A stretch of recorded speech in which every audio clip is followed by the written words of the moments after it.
Selamat pagi, Assalamualaikum warahmatullahi wabarakatuh. Selamat datang bagi peserta yang telah hadir dalam acara fasilitasi pencinta literasi bedah buku dengan tema Rokatase. Sebelum kita mulai acara bedah buku ini, dengan terlebih dahulu mengucapkan puji syukur kehadirat Tuhan Yang Maha Esa, berkat izinnya kita bisa berkumpul di sini. Kegiatan bedah buku ini diinisiasi oleh Dinas Perpustakaan dan Kearsipan Kabupaten Pamekasan yang berada pada program pembinaan perpustakaan pada kegiatan pembudayaan Gemar Membaca. Tema pada hari ini adalah menyingkap nilai-nilai tradisi dan budaya lokal Madura dengan ragam konflik serta kekuatan mitos beraroma mistis, yang salah satunya yang kita angkat pada kesempatan hari ini tentang kumpulan cerpen Rokatase yang terdiri dari berbagai macam cerita di dalamnya, yang nantinya akan direview lebih dalam oleh narasumber kita.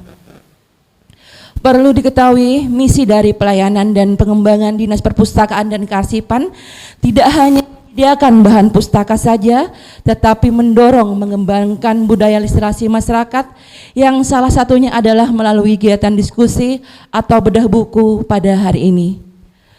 Selanjutnya, acara sambutan yang disampaikan oleh Kepala Dinas Perpustakaan dan Kearsipan Kabupaten Pamekasan kepada Dr. Andes Bapak Pramajaya MSI, kami persilahkan.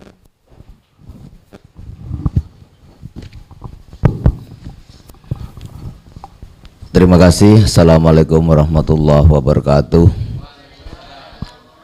Alhamdulillahirabbil alamin. Assalatu wassalamu ala asrofil anbiya'i wal mursalin sayyidina Muhammad wa ala alihi wasahbihi ajmain. Amma ba'du. Yang saya hormati Ibu narasumber, saya malah tidak diperkenalkan namanya tadi. Bu Munah Masari, sekaligus penyusun bukunya ya? Iya.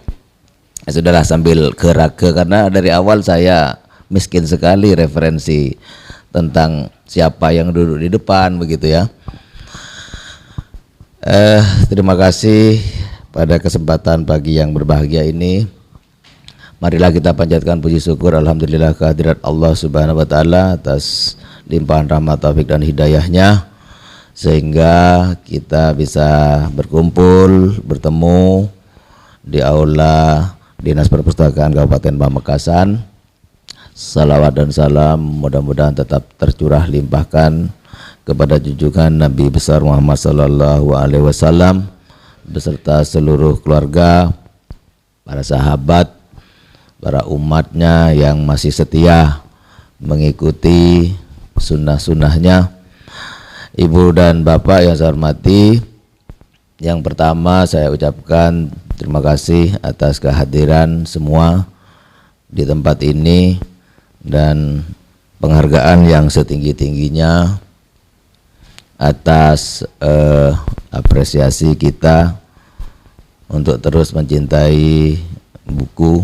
Yang kedua, saya ucapkan terima kasih atas kehadiran narasumber yang berkenan meluangkan waktunya hadir bersama-sama untuk meningkatkan minat baca di Kabupaten Pamekasan, yang salah satunya adalah bagaimana kita untuk terus melakukan kegiatan-kegiatan sejenis ini, walaupun mungkin kita baru saja masuk pada era yang baru saja kita lalui, kesulitan-kesulitan kita untuk bertemu, melakukan kegiatan-kegiatan semacam ini di tengah-tengah pandemi. Alhamdulillah kita sudah mulai pelan-pelan untuk hidup di era yang sebelumnya normal. Kita kembali ke mudah-mudahan normal, walaupun informasinya belakangan ini kok sudah mulai naik lagi kasus-kasus COVID-19, tapi mudah-mudahan ini segera berakhir dan mudah-mudahan perkiraan bahwa pertengahan Juli ini puncak dari pandemi ini, dan betul-betul setelah pertengahan Juli ini kita sudah betul-betul kembali bisa melaksanakan aktivitas normal kembali. Nah, Ibu dan Bapak yang saya hormati, saya atas nama institusi di Dinas Perpustakaan dan Kearsipan ini menyambut baik, mengucapkan terima kasih, mengapresiasi kepada teman-teman di bidang pengembangan yang telah berupaya walaupun di tengah kesulitan bisa melaksanakan kegiatan kecil-kecilan, tipis-tipis semacam ini. Mudah-mudahan ini merupakan embrio ya, ke depan kita bisa melaksanakan secara berkala kegiatan-kegiatan serupa ini, yaitu bedah buku. Ibu dan Bapak yang saya hormati, kalau Ibu dan Bapak ingin panjang umur, katanya harus menulis buku. Jadi orang yang panjang umurnya itu adalah para penulis buku. Mengapa begitu? Karena walaupun orangnya sudah meninggal ratusan bahkan ribuan tahun yang lalu, karyanya masih hidup dan dibaca serta disebut-sebut oleh yang masih hidup. Jadi sekali lagi, doa panjang umur itu ya menulis gitu ya. Saya sebetulnya jujur sangat iri dalam tanda kutip ya kepada teman-teman Ibu dan Bapak yang berkesempatan bisa mewujudkan karyanya melalui buku. Yang cita-cita kecil ini sampai sekarang saya masih belum terwujud, mewujudkan buku ya. Kalau tulisan-tulisan lepas itu sering ya yang dipublikasikan dulu ketika awal tahun 2000-an. Saya masih ada waktu, pikiran masih fresh, anak masih belum membutuhkan biaya, masih agak rajin dulu ya. Belakangan sudah mulai disibukkan dengan tugas-tugas pokok sebagai orang tua, akhirnya kok tidak memaksa, bukan tidak ada kesempatan ya. Tidak memaksakan diri memanfaatkan waktu yang ada itu untuk sekedar menulis begitu ya. Memang menulis itu ya passion ya. Tapi yang paling penting adalah kemauan untuk menulis menurut saya ya. Kalau passion menulis, saya rasa setiap orang itu bisa menulis sepanjang dia bisa berbicara. Sebab bahasa tulis itu hanyalah merubah dari bahasa ngomong menjadi bahasa tulis. Siapapun yang bisa ngomong mestinya bisa menulis gitu ya. Kalau bisa bertutur mestinya bisa menulis. Sebab menulis itu hanya merubah bahasa tutur menjadi bahasa tulis. Itu sederhananya. Kalau dilakukan ya tidak sesederhana itu. Maka sebetulnya dibutuhkan modal kedua, keberanian.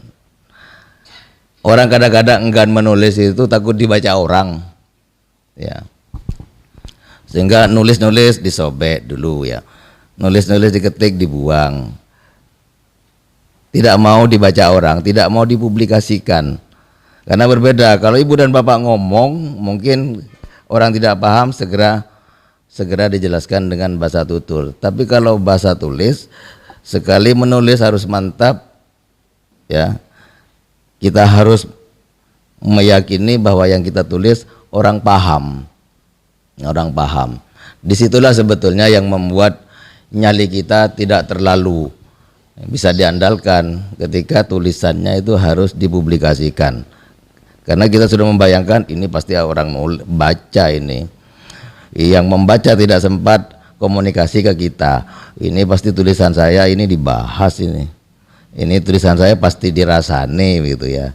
Itulah yang membuat semakin ciut nyali kita untuk menulis. Perasaan semacam itu pernah saya alami soalnya ya. Ketika awal-awal dulu harus menulis dan harus mempublikasikan tulisannya. Maju mundur, publikasi tidak begitu ya. Ya, masih dibaca lagi begitu ya. Kalau ada yang kurang bagus, diedit berkali-kali, baru bismillahirrahmanirrahim sudah lepas begitu ya. Lah yang pertama kali inilah yang membuat kita ini mau melanjutkan atau tidak. Ini karena ini pengalaman pertama. Saya rasa pemateri kita ya mungkin kurang lebih juga mengalami perasaan-perasaan semacam itu awalnya, dan ini sebetulnya merupakan tantangan bagi kita bagaimana ke depan kita bisa mendorong lahirnya para penulis-penulis buku yang ada di Pamekasan. Terkait tugas dinas perpustakaan dan kearsipan, bahwa di sini kita ini memang mendorong peningkatan literasi. Indeks literasi salah satunya adalah kegemaran membaca. Saya rasa pemateri Ibu Muna Masyari ini adalah salah satu contoh konkret bagaimana pengembangan literasi yang komprehensif itu. Sebab literasi yang komprehensif itu harus memenuhi unsur membaca, tidak sekedar membaca, tapi membaca itu harus memahami apa yang dibaca. Jadi membaca, kemudian memahami, mengaktualisasikan yang dibaca, kemudian menulis, kemudian menyebarkan. 5 komponen ini rasa-rasanya sudah terpenuhi oleh pemateri ini. Nggak mungkin dia bisa menulis tanpa memahami apa yang harus ditulis. Dia setelah membaca banyak referensi untuk menuangkan tulisannya, membaca dulu. Tentu saja yang dibaca dia pahami. Yang dia pahami kemudian dia aktualisasikan dalam bentuk karya semacam ini, dan bahkan dia tulis. Tidak sekedar menulis, tapi dia mencoba menyebarkan tulisannya dalam kegiatan-kegiatan bedah buku pada hari ini. Ini yang dikatakan literasi komprehensif itu ya.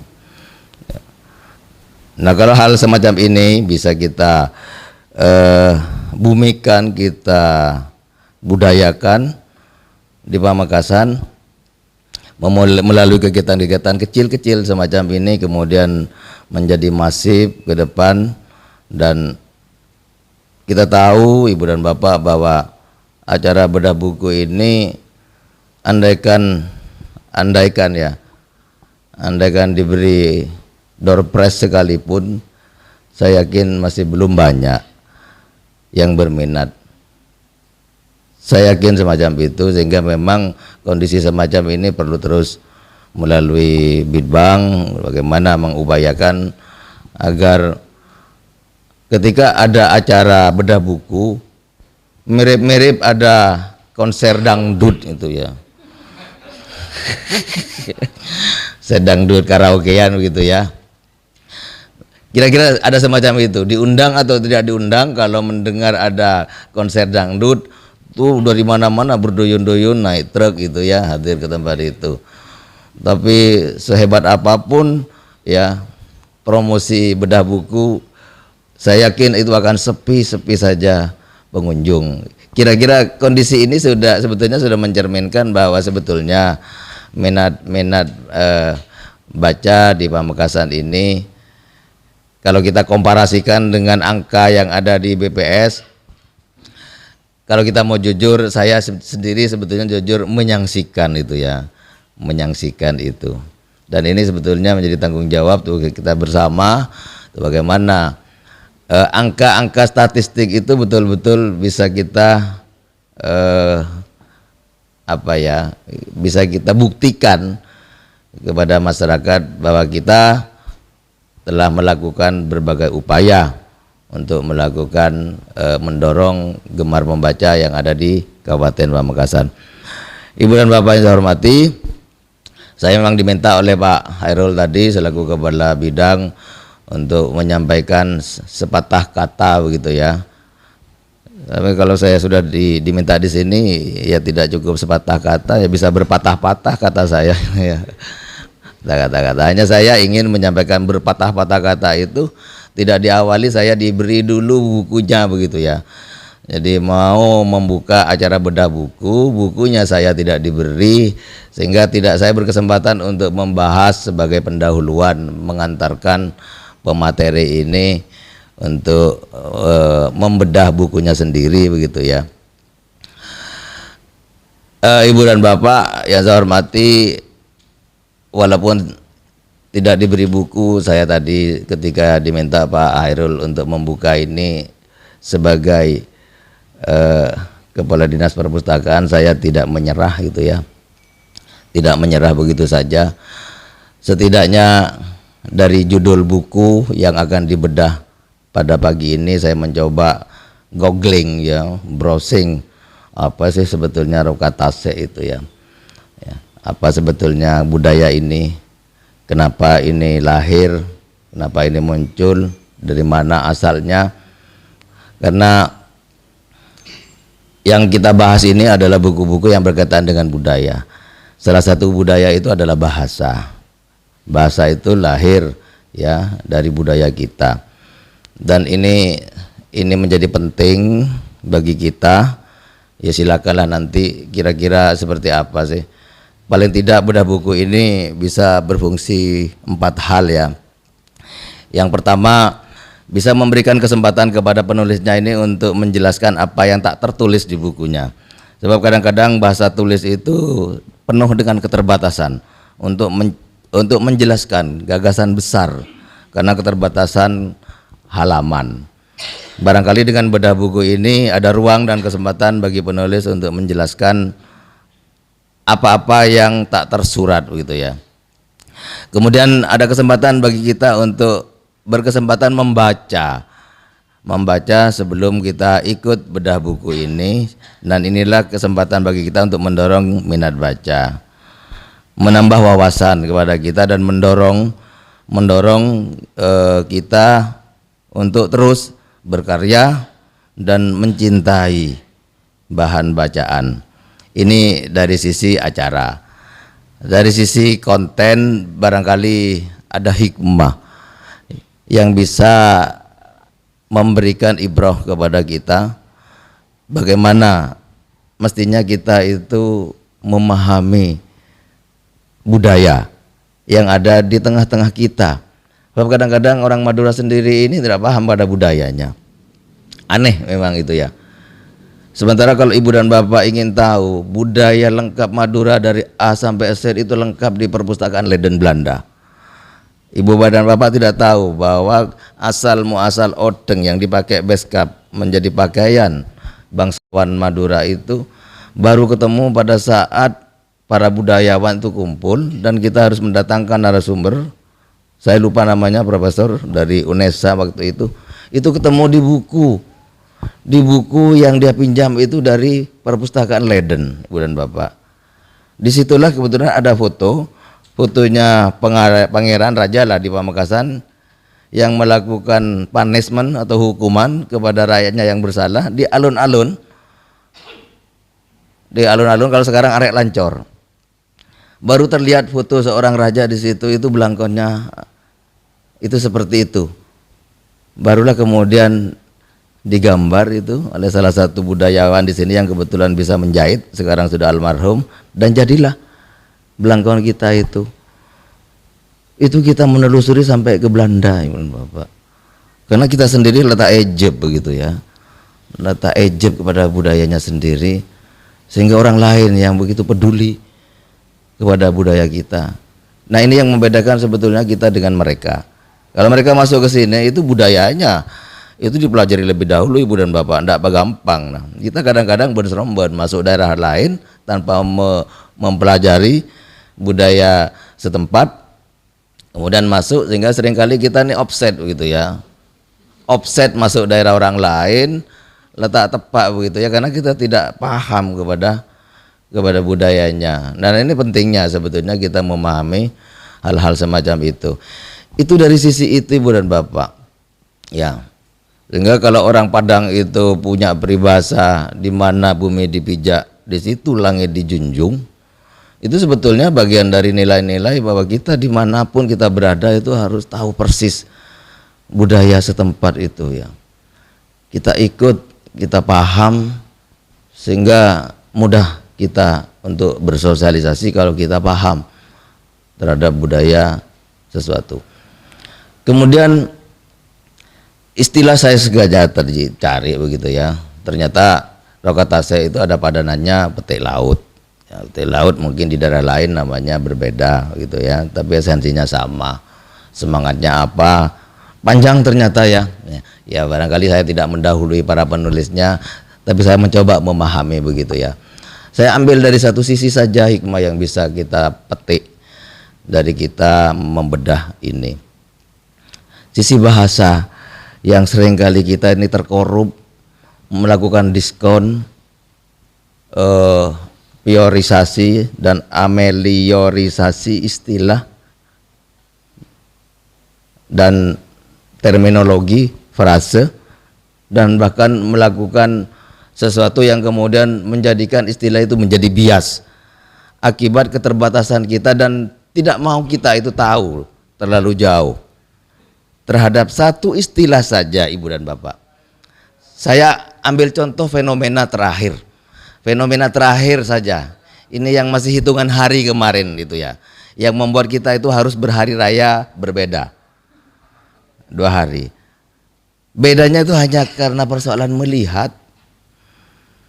Ya, kita mendengar kata melihat, kalau kita mau menyederhanakan kata melihat, selesai. Yang hanya bisa dilakukan orang yang punya mata dan bisa melihat, itu melihat. Kalau dikejar, bagaimana dengan mereka yang tidak punya mata dan tidak bisa melihat? Makna apa yang harus kita berikan kepada mereka yang buta itu dengan kata melihat itu? Ini satu istilah saja, Ibu dan Bapak. Kalau kita melihat tanda-tanda kebesaran Allah, bagi mereka yang tidak punya mata, bagaimana mereka itu melihat itu? Apakah disalahkan ketika orang mengatakan mencoba merenung, berkontemplasi, berpikir tentang kebesaran Allah itu hanya dengan frase melihat? Maka sebetulnya kalau kita paham kepada istilah itu, bahwa kadang-kadang satu kata saja karena keterbatasan pemahaman kita tentang istilah itu kemudian membuat pikiran kita itu cupet. Apa cupet? Bahasanya anak-anak sekarang. Ya katanya ya sempit banget, atau bahasa yang guyonan anak-anak sekarang itu campingnya ndak jauh-jauh amat. Kurang jauh apanya, Bu? Mainnya kurang jauh. Mainnya hanya seputar ini saja, sehingga memahaminya satu istilah saja, kemudian ya itu, tidak ada alternatif lain. Sehingga ketika bertemu dengan perbedaan-perbedaan, kemudian kafir. Muncullah kata-kata kafir. Kemudian kata kafir itu menjadi alergi kita dengar. Padahal kafir itu yang berbeda saja begitu ya. Saya kafir, dibilang kafir oleh ibu yang di depan, iya saya memang kafir di mata dia, karena saya laki, dia cewek. Kenapa kita harus marah-marah? Nah, ini pentingnya kalau kita ini mencoba berliterasi yang benar. Ini satu saja. Kemudian ada contoh lagi, misalnya Iqra, yang kita kenal itu di surat Al-Alaq itu. Ibu dan Bapak memahaminya Iqra itu apa? Membaca. Sebetulnya surat Al-Alaq itu turun pertama itu, Iqra itu gambarannya gimana sih? Iqra tuh malaikat memerintah Nabi untuk membaca, dan malaikat membawa Al-Quran, kitab yang kita kenal sekarang. Itu tuh, atau itu hanya istilah saja. Sedangkan malaikat tidak menyuruh, karena Nabi jelas-jelas tahu malaikat bahwa dia buta huruf. Kira-kira waktu itu Nabi diperintah membaca apa? Silakan kaji ini, bedah Bu ya. Ini bedah, ini bukan tugas saya ini. Saya terlalu jauh nanti ya. Ya udah dikejar itu. Kira-kira Iqra, bacalah. Boleh enggak kira-kira misalnya orang itu menafsirkan bahwa Nabi itu diminta untuk memikirkan, merenung kebesaran Allah, bagaimana bumi diciptakan, bagaimana manusia diciptakan. Membaca kira-kira itu, Iqra di situ itu. Ya, membaca apa gitu ya? Membaca tulisan? Karena kalau kita hanya sebatas membaca, yang kita pahami adalah membaca tulisan, membaca Al-Quran. Ya, silakan. Yang kedua, istilah fitnah misalnya. Fitnah apalagi orang Madura, apalagi kita. Apa yang kita pahami ketika ada orang mengatakan fitnah? engko baik ke baik selingkuh itu fitnah ya, yang kita pahami. Engko fitnah ya, coba itu dicari kalau kita mau berliterasi itu, bahwa ketika Nabi itu dikepung, diembargo oleh Quraisy waktu itu, Nabi mengalami fitnah waktu itu. Artinya pemahaman yang kalau kita baca ya betul ya di situ ya, fitnah yang dimaksud seringkali di Al-Quran atau budaya Arab ya, karena ini bahasa kan budaya ya, budaya Arab itu adalah membuat seseorang atau sekelompok orang itu mati pelan-pelan disiksa, itu fitnah. G30S ketika para jenderal itu difitnah itu kalau dalam orang budaya Arab itu ya. Sehingga kalau ada istilah al-fitnatu asadu minal qatl, fitnah itu lebih kejam dari pembunuhan karena orang itu disiksa mati pelan-pelan menderita.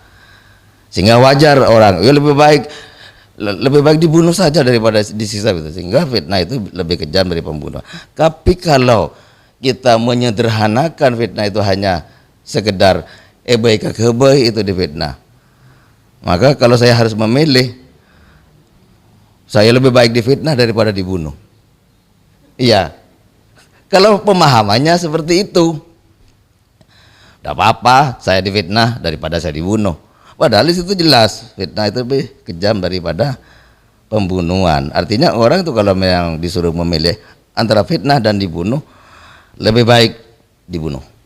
Kalau fitnah yang dimaksud adalah fitnah menyiksa orang dengan cara keji ya, ipate laonan itu loh ya, ipate laonan.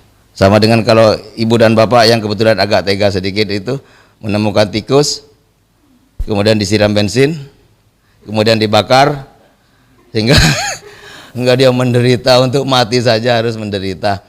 Itu di kultur Arab itu fitnah itu. Ya. Ini satu sisi.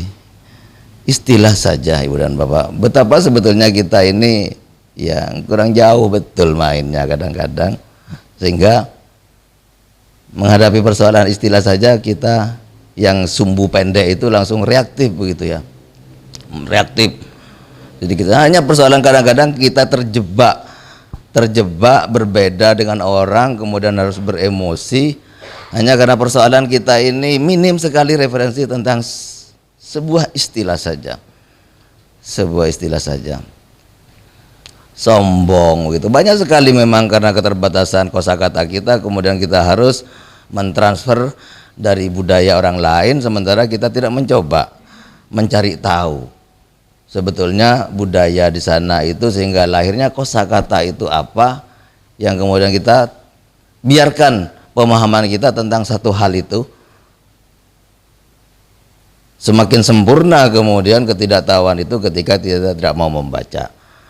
Semakin sempurna kemudian ketidakpahaman kita tidak mau mencari tahu begitu ya. Hal-hal semacam itu, sehingga barangkali ibu dan bapak, dan ini pentingnya kita terus mengeluarkan bacaan-bacaan semacam ini, pertemuan-pertemuan semacam ini, sehingga kita ini tidak terjebak dalam kungkungan seperti kata dalam tempurung. Kata dalam tempurung ini ibu dan bapak, ini sering ibu dan bapak dengar seolah-olah kita ini sudah merasa luas begitu ya dengan tempurung itu. Nah, tempurungnya benar secupat begitu ya. Kemudian kita sudah merasa pintar dan sebagainya. Tidak tahu dia bahwa di luar tempurung itu ada langit yang maha luas. Belum lagi kalau kita mau tahu bahwa di atas langit masih ada langit sampai lapis-lapis yang mungkin saja kita tidak paham. Dan inilah sebetulnya esensi bahwa kita ini harus terus belajar. Belajar di sini dibatasi oleh ruang dan waktu. Kalau kita membatasi belajar itu hanya bangku sekolah, tamat dapat ijazah selesai belajar. Kalau belajar kita maknanya seperti itu. Tapi belajar yang sesungguhnya, ya kalau kita kembali kepada ajaran bahwa kita tidak boleh berhenti belajar, mulai dari sampai dengan meninggal itu membaca. Boleh kan kita menafsirkan semacam itu. Sekali lagi Ibu dan Bapak, terus kita mengikuti yang acara yang begini ini, setidaknya kita bisa menambah referensi, menambah wawasan bahwa sebetulnya yang kita ketahui ini benar. Sehebat-hebatnya manusia itu tidak ada titik di lautan. Ya, itu sebetulnya analogi perumpamaan bahwa sebetulnya kita ini bodoh ya, bahwa kita ini bodoh. Tapi kalau sudah di medsos, kita ini seolah-olah menjadi orang yang paling pinter begitu ya. Ya, padahal sebetulnya ya enggak pinter-pinter amat begitu ya. Sepertinya saja, sepertinya pinter itu ya. Maka kalau kita merasa bahwa kita ini masih belum pinter, maka tidak ada alasan untuk berhenti terus belajar. Apalagi kita yang mendapatkan tugas dari negara menghuni dinas perpustakaan ini, yang di sini ini gudangnya buku, di sini ini gudangnya ilmu. Hanya sampai sekarang ini kalau mau jujur-jujuran ini sudah berapa buku setiap hari teman-teman ini sempat membacanya. Jadi jangan tanya itu ya Bu ya, di sini ini ya. Tapi kalau setiap hari berapa buku yang dipegang dan ditata ya, saya bisa menjawab itu. Ya. Sudah berapa buku yang dirapikan, saya bisa menjawab itu. Tapi kalau pustakawan ditanya sudah berapa buku yang dibaca setiap hari, saya tidak bisa menjawab itu. Ya, saking banyaknya makanya saya tidak bisa menjawab. Iya, sudah berapa buku yang ditulis, saya juga tidak punya data untuk itu. Ya, hingga tidak apa-apa. Kadang-kadang tidak apa-apa. Kita itu hebat. Sepak bola kita itu hebat belakangan ini karena ada akulturasi. Datangkan kalau ndak pemain-pemain luar yang hebat sehingga kumpul dengan orang hebat, itu jadi hebat. Kalau di sini merasa tidak hebat untuk menulis buku, sering-seringlah datangkan orang seperti Bu Muna ini. Virus seperti ini nular biasanya. Ya, mudah-mudahan menulari. Ya, menulari begitu ya. Jadi virus kebaikan juga menular.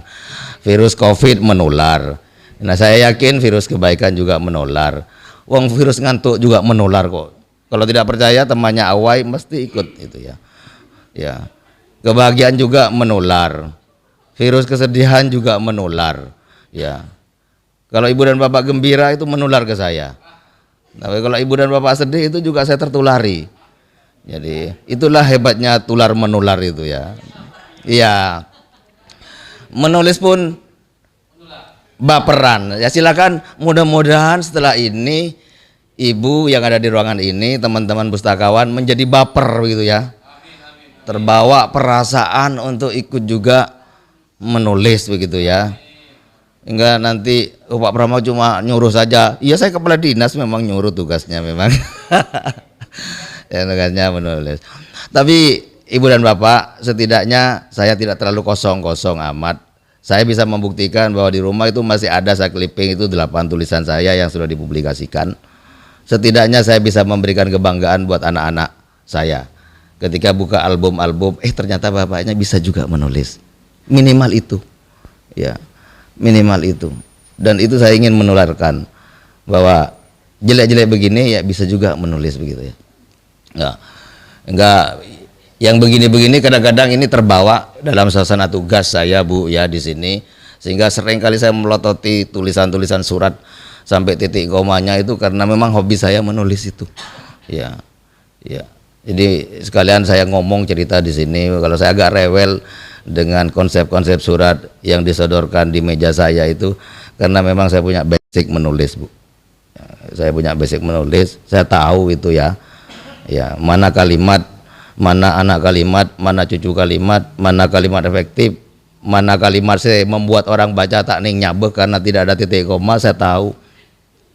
Mana kalimat yang seperti ular, tidak kelihatan lehernya, saya tahu itu ya. Mana kalimat yang hanya mungkin dimengerti oleh yang nulis, sementara saya yang baca itu tidak paham apa yang ditulis itu. Ya saya paham itu, sehingga kalau saya kembalikan itu karena saya tahu surat yang kita keluarkan itu adalah surat yang dibaca orang, dan orang itu harus tahu tanpa harus bertanya. Saya sudah 2 tahun di sini, seringkali masih menemukan yang begitu. Ini apa maunya gitu ya. Ini ya. Orang lain yang membaca paham enggak pada idenya? Ya begitu itu. Itulah saya buktikan bahwa kita harus terus belajar untuk menulis yang terbaik. Ya mungkin awalnya orang lain sulit mengerti apa cita-cita tulisan ini ya. Itu ya. Ya seperti itulah perasaannya. Memang data saya di Dinas Pendidikan Bu hampir 30 tahun. Data Dinas Pendidikan itu hasil ujian nasional anak-anak kita itu untuk mata pelajaran yang diunaskan itu ternyata nilai bahasa Indonesia itu paling rendah. Aneh enggak Bu? Bahasanya sendiri itu nilainya paling rendah. Justru bahasa Inggris itu loh nilainya itu lebih tinggi dari matematika. Bahkan itu ya. Kemudian nasib bahasa Indonesia itu menjadi paling rendah. Kira-kira ini ada guru di sini ini nampaknya Bu, nampaknya ada kesalahan yang mendasar dari guru kita itu dalam mengajarkan bahasa. Ya, nampaknya. Terutama memang banyak yang menjadi korban generasi terutama saya ini, generasi grammar itu, generasi tata bahasa daripada keterampilan berbahasa. Ya. Hanya diajarkan menulis yang baik adalah 1, 2, 3, 4. Tidak ada pernah perintah silakan menulis. Mestinya kan menulis lah sudah begitu ya. Dari mana saja menulis itu. Ya. Daripada sekedar menulis yang baik konsepnya, paham kalau seperti itu. Tapi karya tulisan anak-anak itu loh yang ditunggu, dan inilah kesalahan seringkali yang mendasar. Ya. Ya kalau memang muridnya itu punya passion, punya bakat untuk menulis. Bagi yang tidak, selamanya tidak akan pernah menulis. Nah saya ini kebetulan sejak SD, kalau pelajaran bahasa Indonesia biasanya kalau ulangan tahu masih ingat ya. Soal bahasa Indonesia itu pasti soal terakhir adalah mengarang. Sampai sekarang mungkin itu ya. Bagian akhir itu mesti mengarang. Kebetulan saya mulai SD, soal yang terakhir itu yang saya kerjakan duluan. Karena kebetulan passion saya di situ. Ya. Menulis itu ya. Nah, bagaimana mereka yang tidak menulis? Nah, barangkali Ibu dan Bapak sebelum mengakhiri sepatah 2 patah kata yang ternyata berpatah-patah Pak Hairul ya. Itu kalau sudah diberi mic begitu ya, ngomong tentang begini panjang begitu ya. Memang kata kunci menulis itu adalah membaca. Kembali ke literasi. Penulis yang baik pastilah pembaca yang baik. Saya pastikan itu ya. Kalau kita mau menjadi penulis yang baik, awali dari membaca yang baik. Karena menulis itu sebetulnya mohon maaf ya. Mohon maaf. Menulis itu katanya ibarat orang muntah. Kita makan apa, kita muntah apa. Dan kita tidak makan apa yang mau dimuntahkan. Perbanyak varian bahan bacaan yang kita baca, maka ketika kita nulis, kita muntahkan semua yang kita baca itu. Sehingga dengan cara semacam itu, insya Allah tulisan kita itu kaya, menjadi kaya. Kalau Ibu dan Bapak makan jagung, ya jagung terus itu ya, warna tulisannya itu ya. Tapi kalau beragam yang kita makan, maka yang kita muntahkan beragam juga, lebih berwarna, lebih kaya dan sebagainya. Maka kata kuncinya membaca. Membaca, kan tadi saya bilang literasi yang komprehensif, membaca. Tidak sekedar membaca tapi memahami yang dibaca. Tidak sekedar memahami tapi mengaktualisasikan, melakukan yang ia pahami. Tidak cukup dia melakukan itu, tapi menuliskan yang ia lakukan. Tidak cukup ditulis, tapi sebarkan tulisan itu. Seperti acara pada pagi hari ini. Terima kasih, demikian yang bisa kami sampaikan. Selamat melakukan kegiatan bedah buku. Saya tidak diminta untuk membuka ya tadi Pak Yeni ya. Saya ini nunggu perintah Pak. Ya, dengan mengucap Bismillahirrahmanirrahim, acara bedah buku pada hari ini dengan judul Rokat Tasek yang dilaksanakan oleh Dinas Perpustakaan dan Kearsipan Kabupaten Pamekasan, saya nyatakan resmi dibuka dan bisa dimulai. Terima kasih. Assalamualaikum warahmatullahi wabarakatuh.